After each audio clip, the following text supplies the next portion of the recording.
Hello बच्चों, देखिए Jharkhand board यानी जैक बोर्ड मॉडल पेपर 2025 जारी हो चुका है।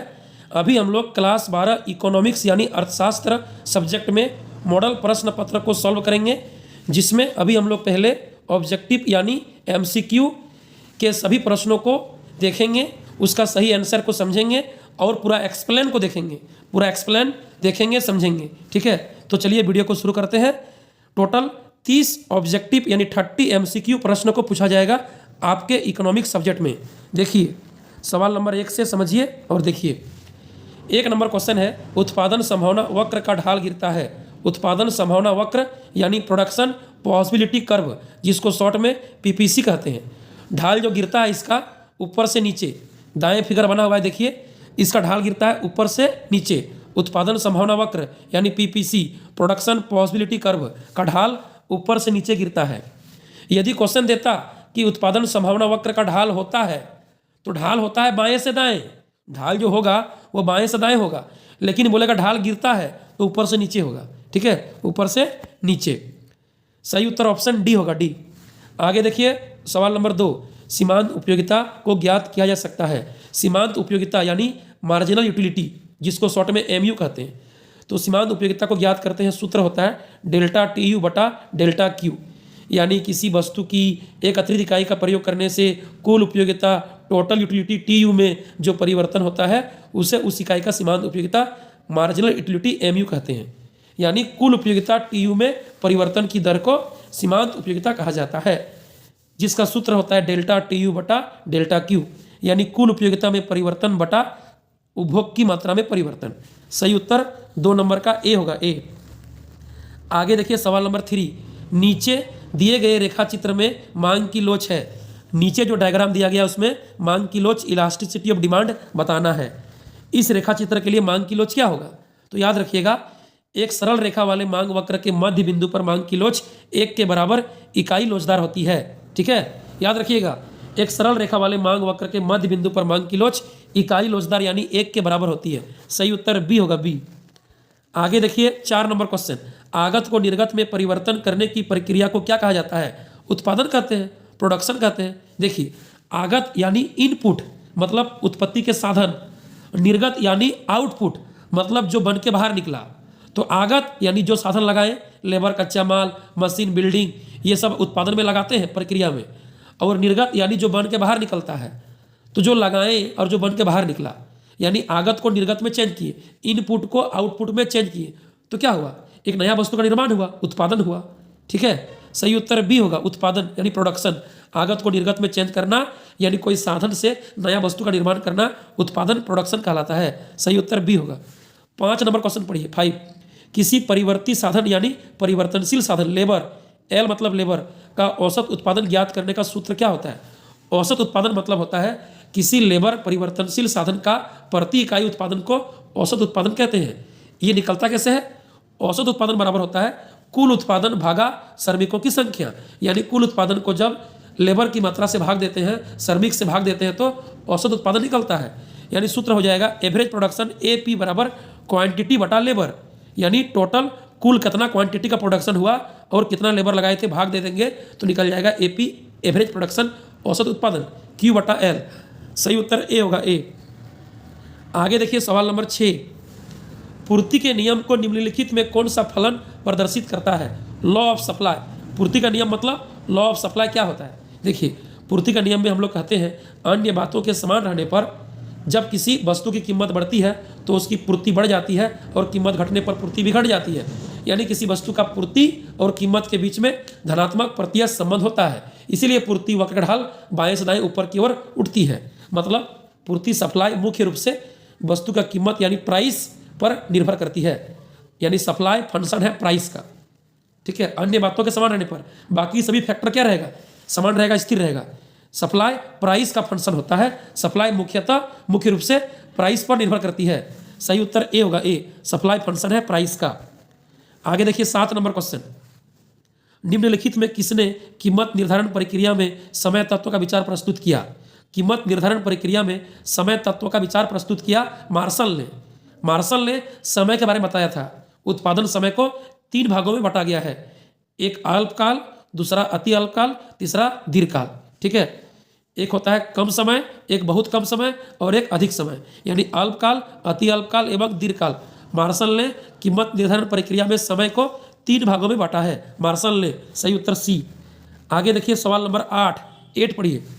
एकाधिकारी मूल्य विभेद की महत्वपूर्ण शर्त क्या है? देखिए, जिस बाजार में किसी वस्तु का एक ही विक्रेता हो उसे एकाधिकार बाजार कहते हैं, जिसमें मूल्य विभेद पाया जाता है। क्योंकि अकेला विक्रेता होता है तो अपना वस्तु को अलग अलग कस्टमर को अलग अलग टाइम पर अलग अलग दाम पर बेच सकता है, उसका अपना मन मर्जी चलता है। ठीक है, तो बोल रहा है एकाधिकारी मूल्य विभेद की महत्वपूर्ण शर्त क्या है? बाजार का पृथक होना। हाँ, ये बाजार से यानी समूह से बिल्कुल अलग बैठता है। अलग जगह पर कोई वस्तु का अकेला विक्रेता होता है तब ना मूल्य विभेद पाया जाएगा। क्रय शक्ति में भिन्नता। हाँ, ये जब दाम बढ़ा देगा तो कस्टमर कम खरीद पाएगा और जब दाम कम कर देगा तो कस्टमर अधिक खरीद पाएगा, तो क्रय शक्ति में चेंज होगा। मांग की लोच में भिन्नता। हाँ, कभी मांग की लोच 1 से कम होगा, कभी 1 के बराबर होगा। ठीक है, उपयुक्त सभी होगा। 8 का सही उत्तर ऑल, उपयुक्त सभी। आगे देखिए सवाल नंबर 9 पढ़िए। 9 नंबर सवाल पढ़िए। प्रतिस्पर्धा रहित बाजार में मांग वक्र होता है।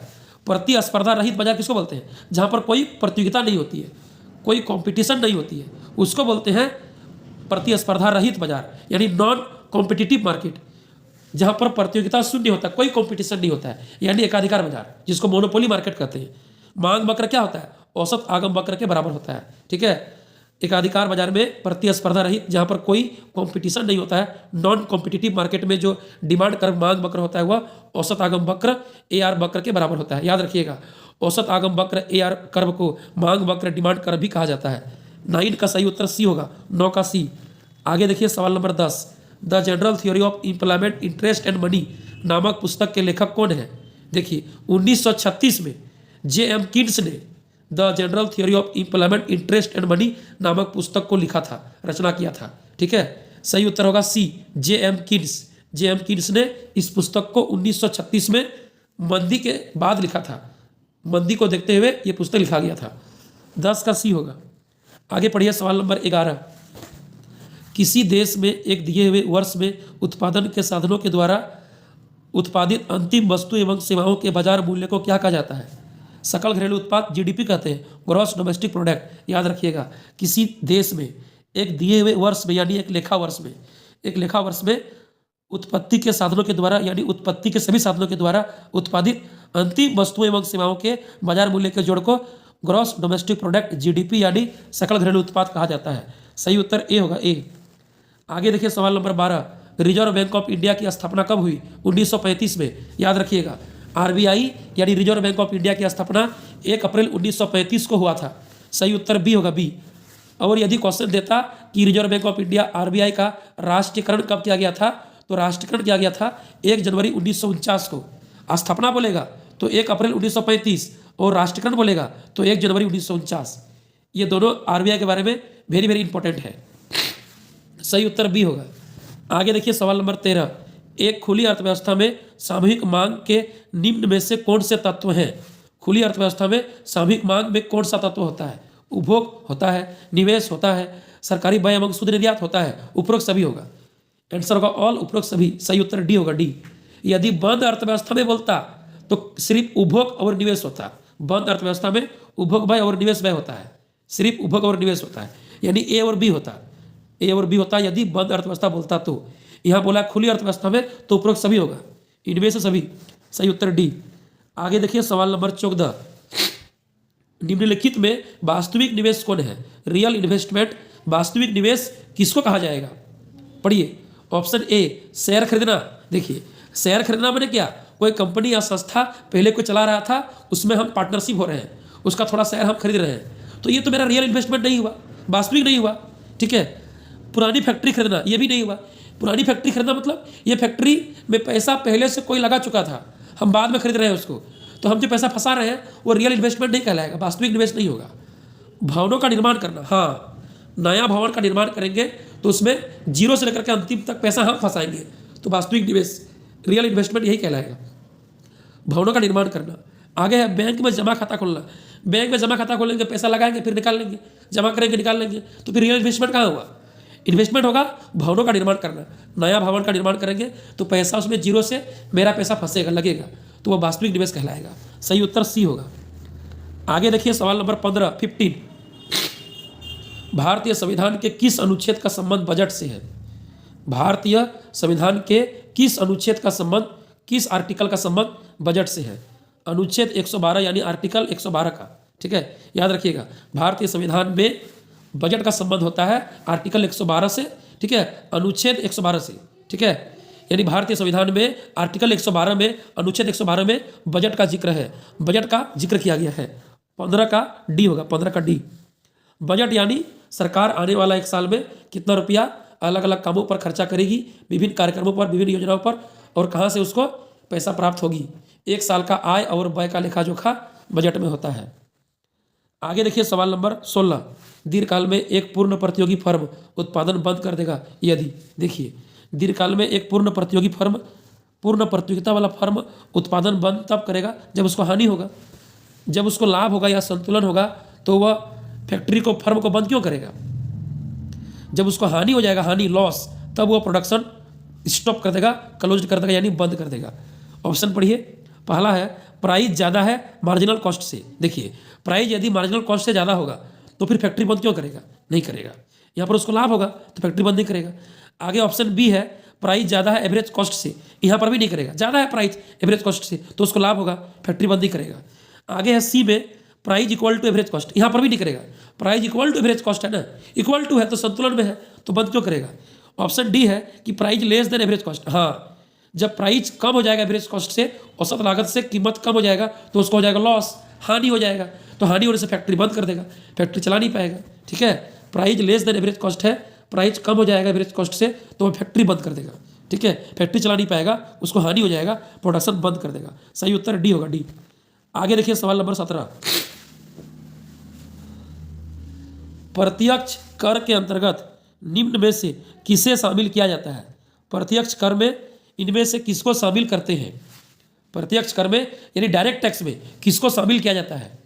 उपहार कर हाँ, आय कर हाँ। उपहार कर, आय कर दोनों प्रत्यक्ष कर डायरेक्ट टैक्स का एग्जाम्पल है। बिक्री कर नहीं, बिक्री कर, उत्पाद कर, सेवा कर, वस्तु कर, सीमा शुल्क, ये सभी इनडायरेक्ट टैक्स अप्रत्यक्ष कर के उदाहरण हैं। ठीक है, और उपहार कर, आय कर, संपत्ति कर, निगम कर, ये सभी प्रत्यक्ष कर हैं। ठीक है, आंसर होगा ए एवं बी, यानी आंसर डी होगा, ए एवं बी। ऑप्शन डी सही उत्तर होगा। देखिए प्रत्यक्ष कर उसको बोलते हैं जो जिस पे लगता है वही चुकाता है। प्रत्यक्ष कर मतलब डायरेक्ट टैक्स, जो जिस पे लगता है उन्हीं को चुकाना पड़ता है, सरकार को उन्हीं को देना पड़ता है। ठीक है, तो उपहार कर, आय कर जिस पे लगेगा उन्हीं को देना पड़ेगा, दोनों प्रत्यक्ष कर होगा, ए एवं बी। सही उत्तर डी होगा। बाकी बोलेगा अप्रत्यक्ष कर, इनडायरेक्ट टैक्स, तो बिक्री कर, उत्पाद कर, सेवा कर, वस्तु कर, सीमा शुल्क, ये क्या होता है? जिस पे लगता है वह नहीं चुका करके दूसरे पे टाल देता है, दूसरों पे ढकेल देता है, दूसरे पे छोड़ देता है, दूसरे पे ट्रांसफर कर देता है। ठीक है, उसको बोलते हैं अप्रत्यक्ष कर, इनडायरेक्ट टैक्स। यहाँ पर आंसर डी होगा। आगे देखिए सवाल नंबर 18, अंतर्राष्ट्रीय मुद्रा कोष की स्थापना कब हुई?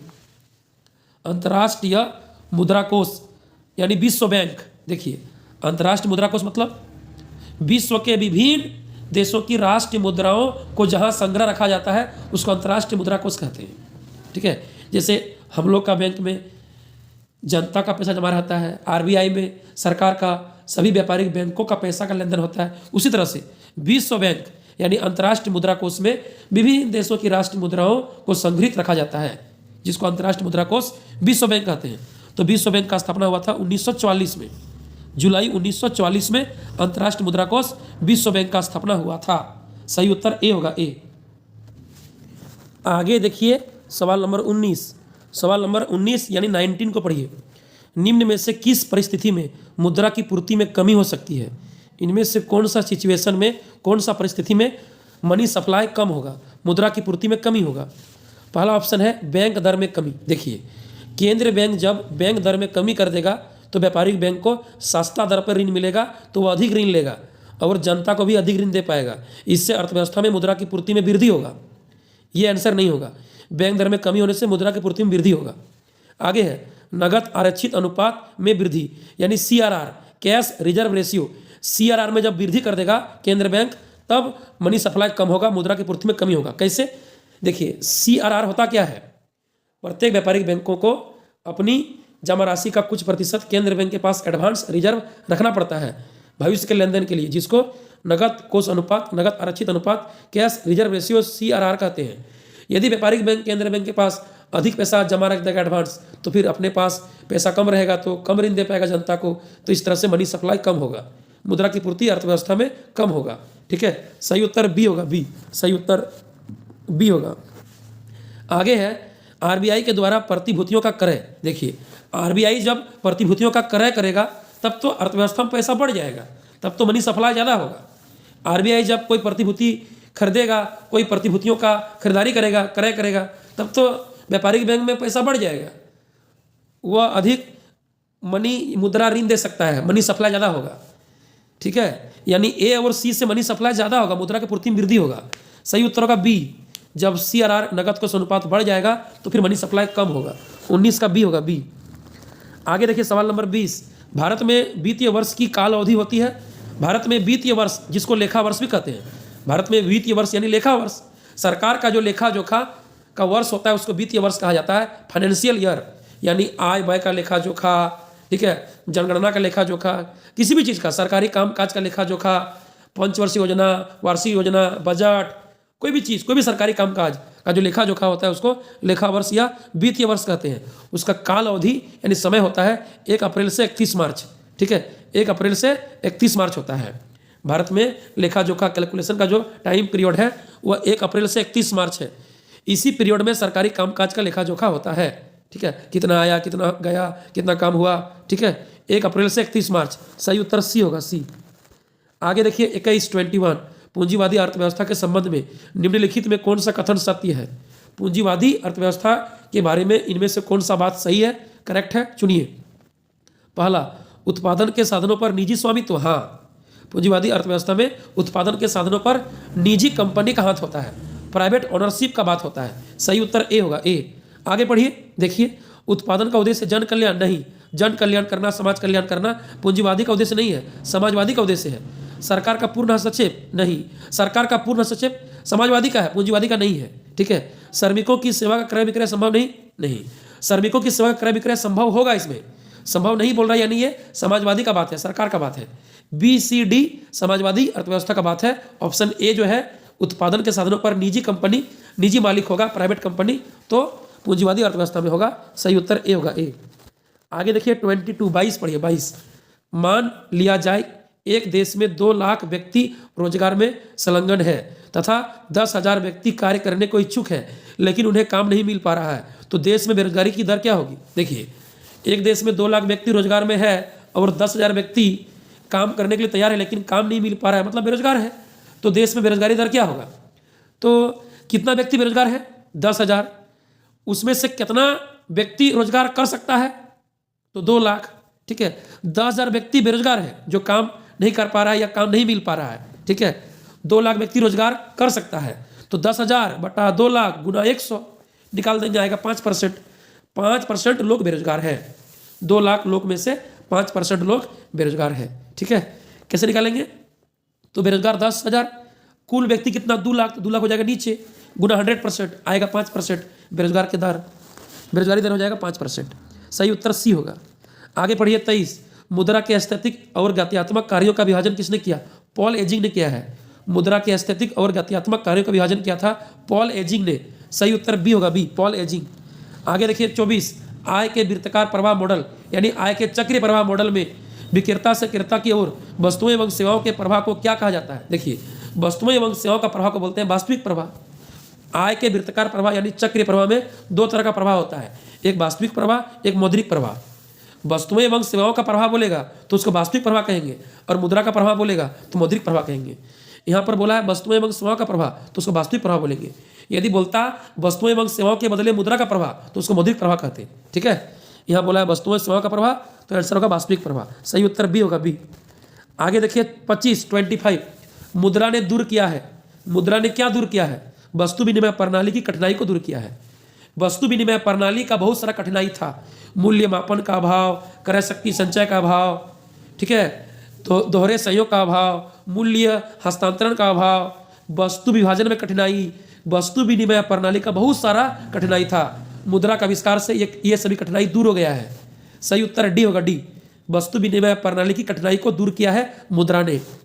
आगे देखिए 26 पढ़िए, 26 नंबर। आय के संतुलन स्तर पर क्या होता है? आय के संतुलन स्तर पर क्या होता है? देखिए, जब आय का संतुलन स्तर होता है तब सामूहिक मांग सामूहिक पूर्ति के बराबर होता है। याद रखिएगा, अर्थव्यवस्था में आय रोजगार के संतुलन स्तर पर सामूहिक मांग यानी एग्रीगेट डिमांड एडी एवं सामूहिक पूर्ति यानी एग्रीगेट सप्लाई एएस दोनों एक दूसरे के बराबर होता है। ठीक है, एडी बराबर एएस। एडी में होता है सी प्लस आई यानी उपभोग व्यय प्लस निवेश व्यय, और एएस में होता है सी प्लस एस यानी उपभोग प्लस बचत।